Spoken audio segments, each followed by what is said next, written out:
So we're going to talk about strength and conditioning in combat sports and you first starting. I did combat sports for 6 years before I entered an actual gym with actual weight rooms and things like that. I'd never really done a bench press before. I had been on a bench press at the gym I was training at for Thai boxing, but I'd never actually done bench press. I'd never actually learned the actual form. All we did was go in for a couple of weeks and max out once a week. That was it. And that's not how you get stronger long term. Sure, as soon as you start, that form of training will work for a little bit, but it's not going to work for long. And you would get stronger so much quicker if you just avoided that sort of stuff. A lot of what I did when I first started Thai boxing, well, not even just when I first started, for years, was circuits. We did circuits every Wednesday before sparring. That was training outside of hitting pads, and then we started doing private one-to-ones, which when I first started them, I wanted them for actually technique. I didn't actually want to build my strength and conditioning at that point. I wasn't actually overall thinking about fighting. I just wanted to get better at Thai boxing, which I had at the time decided we'll throw that out the window and we'll just make you as fucking tired as possible. And that's exactly what he did. It was knackered every single session. We started off right at the beginning of each session, running up and down on a step for 3 minutes just to see how many times we could run up and down on a step. Then after that, we'd start doing other stuff. We might, after we were knackered, then start doing explosive training, but there wouldn't be any real format or anything like that. It was just how much can we do for as long as possible. Even the circuits, each station was 2 minutes long. Like, I'd be there doing bench press with a 20 kilo weight for 2 minutes straight. I'd be there doing kettlebell swings with 12 kilo for 2 minutes straight before we moved around. There was no real function for anything we were doing. So it's really hard when it comes to strength and conditioning and what you should be doing, how long you should be doing it for. I would say the most important thing I could have done for my fighting back then was find myself a strength and conditioning coach or nutrition coach. Maybe if you can get one that's blended in too, that's perfect. Most of the time, combat coaches, they haven't really got a clue about strength and conditioning. They have an idea of how to fuck you up, but so does a Sunday League football coach. You know what I mean? Like, you go pre-season training, their idea of getting you fitter is making you sick. Like, if they can make you sick a week out before your first friendly, great, then you're fit now because, like, you've been made to run until you were sick. Now you can handle playing 90 minutes. It's not stupid. It's not smart. That sort of stuff leads to injuries. And it's one of the driving forces that led me to becoming a strength and conditioning coach. So I can turn around and say that most combat sports, not all, but most combat sports coaches don't know shit about strength and conditioning. And again, strength and conditioning is only a supplement. Like, if you had the choice between training 4 days a week in your sport and doing no strength and conditioning, or doing strength and conditioning for 2 days and combat sports for 2 days, like, you do your combat sports, like, before anything else. Once you're doing 3 to 4 times a week, depending on what combat sport you're in, MMA, maybe a few more sessions, like, because you've got jiu-jitsu, you've got wrestling, you've got striking to think about.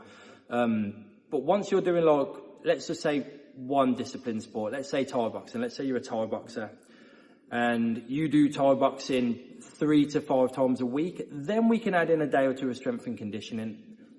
And when we do that, remember, like, we're going to be using the same sort of movements that powerlifting would for strength.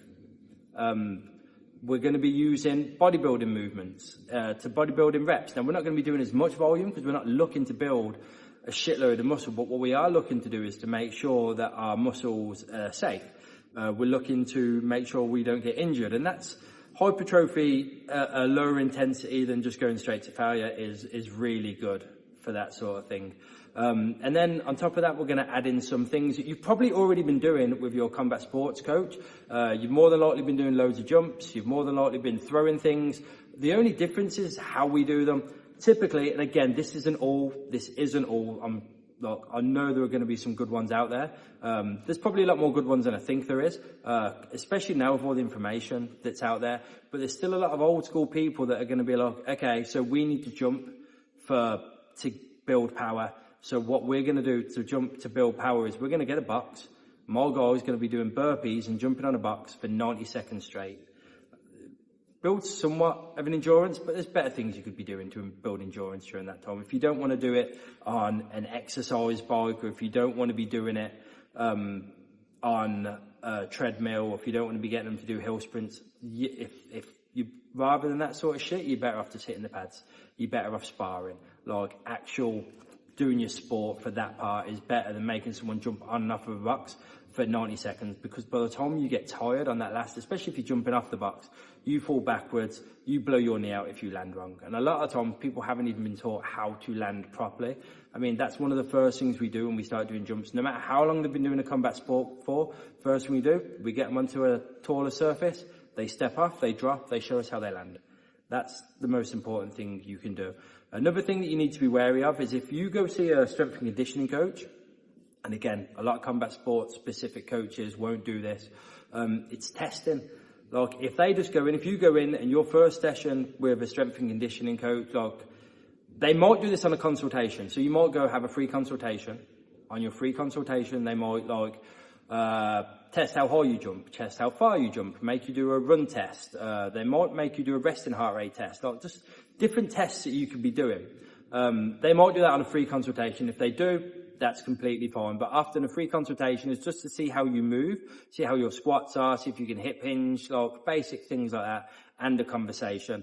And typically your first session is what we call testing, so we can have enough rest when we're doing especially power movements as we can. So when you go in and you do your testing, what you're expecting is to go in and let's say you're doing a vertical jump test to see how high your vertical jump is, because that's a very good indication of power. You might get something, if they don't have like, you know, the things you see basketball players do when they like smack it and like it says how high you jump. If you don't have anything like that, which you don't have to, like there's ways around it. If you don't have anything like that though, you get like a post-it note, you reach up high, you put it on a wall, like with your feet flat, put it up on a wall, nice and high, then you get another post-it note. You bend down as far as you feel you need to bend down to get the most explosive jump you can. Now, this will also tell us a lot about whether someone we're dealing with is a faster muscle fibre or a slower muscle fibre, depending on how far down they go to jump. But they get their second post-it note, they jump, they slap it against the wall. We then get a box. Hopefully we need a box to stand on to measure. We then get a box, we stand on that or something, and we measure the distance between the two post-it notes. And that's just an example of how you find out how high someone has jumped. And that's just one specific way. The other one is a broad jump. That's another good one for testing. Again, you can see how far someone puts their hips back before they actually explode to determine how fast or slow twitch muscle they are. And that can kind of determine how you're going to train them in the future, whether they are like a power puncher, whether they are a power person. They'll typically know this going in. They'll be able to give you that sort of information. Although a lot of fucking fighters will tell you they're power punchers and they're really not. They just punch as hard as they can. It doesn't mean that they have an actual lot of power. But then you'll get someone to do a broad jump. You'll put a cone to where they jumped. You'll give them 3 minutes rest. You'll get them to do it again. You measure it again. Or you put a cone out and then for the second spot. And then you give them another 3 minutes rest and you do it again. So most of the tests we do over a course of 3 minutes.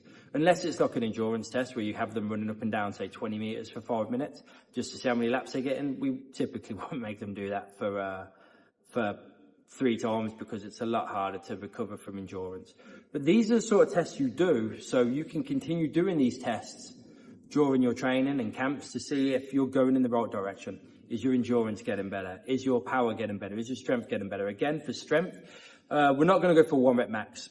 3 to 5 rep maxes on any of the lifts that you may be required to do. Maybe not a back squat, maybe a Zercher squat. Might be deadlifts, typically with a trap bar, floor press with a football bar, or if the coach doesn't have a football bar, normal bench press is fine with a straight bar, but I would prefer personally a football bar.